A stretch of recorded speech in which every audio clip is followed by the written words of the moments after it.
Hey, Kim here. Excuse my mad scientist look. Been working on the r80 slash 7 all morning, getting the front brake situated.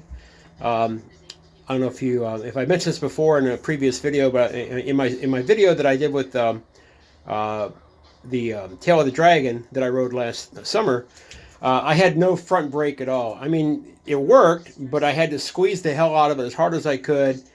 It was no real brake response. I mean, I was just coasting to a stop mostly. So I knew I had to do something with the front brake. I wanted to go through and do a complete rebuild and upgrade with the big brake system that's offered by Matt Cooper.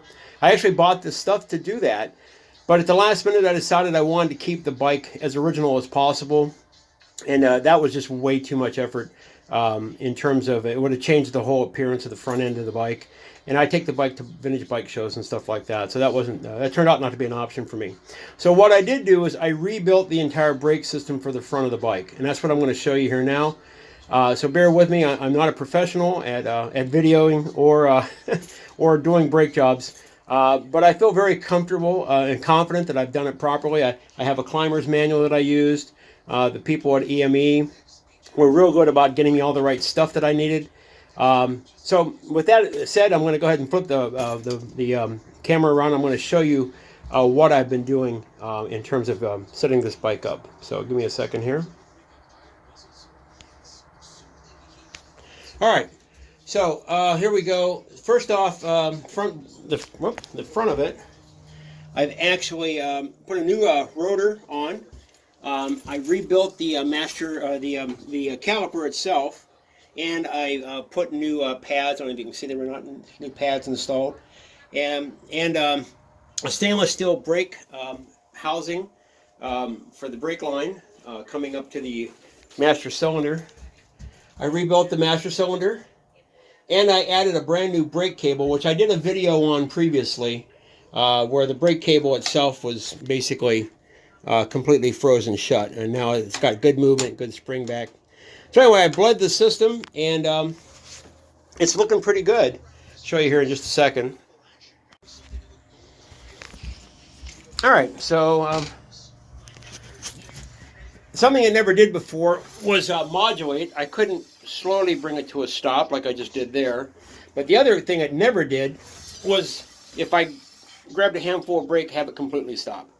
So I know that they're weak brakes in terms of the age and the quality that they had back then, but I think in terms of stopping power, I'm going to have a tremendous amount of stopping power I didn't have before. So anyway, I wanted to share that with you guys. If you have any questions, if you're doing this job yourself and you're not confident in doing it, or you need some questions answered, feel free to ask. I'll be more than happy to. I'm working on the brakes of my R80.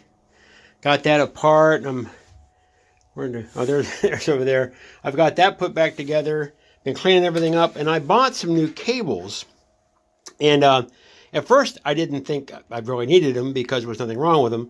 But I want to show you what I discovered once I got the old one off. So I'm going to see if I can set this up to where it acts like a tripod. So give me a second here. Got to put this in my vise. And hopefully that'll work. Let me see if I can see it now while I'm talking to you. Okay, so now here's the old one. I'm going to push down on it. God. There it goes.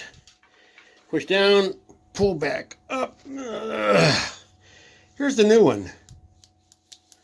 So I guess it was time to replace my brake cable, and that might have been part of my braking problem when it came to having any feel on my brake.